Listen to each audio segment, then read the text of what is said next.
Hello, I'm the Grumpy Gammon, and these are some of my motley musings. The unseeming public fallout between Reform UK and Rupert Lowe matters less about who has accused whom of what than it does about the future of Reform UK as a viable political party. Now, I'm broadly sympathetic to what Reform UK terms as its contract with us. However, the ongoing and increasingly acrimonious public spat has highlighted concerns that I believe the party must address urgently if it is not to go the same way as the Social Democratic Party. That party was founded in 1981 and was briefly more popular than the Labour Party and the Conservatives. That is until Margaret Thatcher's landslide victory in 1983, after which the SDP merged with the Liberal Party. Go back further in time to the late 1930s and you'll find that Oswald Mosley's British Union of Fascists was more popular than either the Tories or the Labour Party. In July 1939, Mosley held the biggest indoor political rally in British history, but he and the BUF were irrelevant a few months later. The SDP and BUF were protest parties.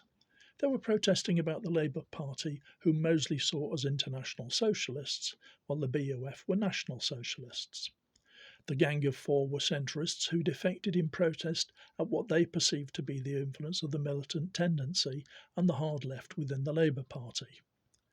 The similarities with Reform UK are striking. If Reform UK is to escape the fate of the BUF and SDP, it has to cease being perceived as a party of protest.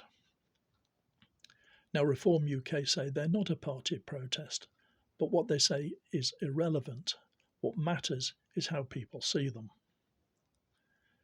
The Gang of Four and Mosley led parties that were built around their personalities. They were charismatic figures, with Mosley being described as the best orator in England.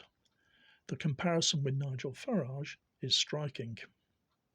Several right-of-centre commentators have made the point that, in the minds of many people, Mr Farage is Reform UK. That perception may be difficult to shift in the light of who controls the party, but it must be changed because nobody is indispensable. In September 2024, Nigel Farage promised to hand control of the party to its members and give up his ownership of Reform UK Party Limited. The party was restructured in February 2025. Reform UK Party Limited was incorporated on the 23rd of November 2018 and still exists. The directors are Nigel Farage and Richard Tice. Reform 2025 Limited was incorporated on 18th February 2025 as a private company limited by guarantee without share capital. It owns more than 75% of the shares in Reform UK Party Limited, has more than 75% of the voting rights, and has the right to appoint or remove directors. The directors of Reform 2025 Limited are Nigel Farage and Zia Youssef. So while Mr Farage honoured his pledge to give up his shareholding in Reform UK Party Limited, control of the party has not yet been handed to the members, as was promised last September. Mr Farage and Zia Youssef control the party through Reform 2025 Limited.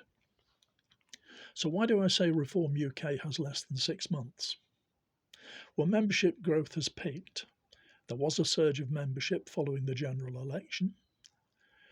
The bulk of those memberships fall for renewal within the next 6 months, at which time many people will cancel their membership, unless the party convinces them that Reform UK is not a party of protest, and that while Nigel Farage is a charismatic leader, he is not Reform UK, and the party completes transfer of control to its members.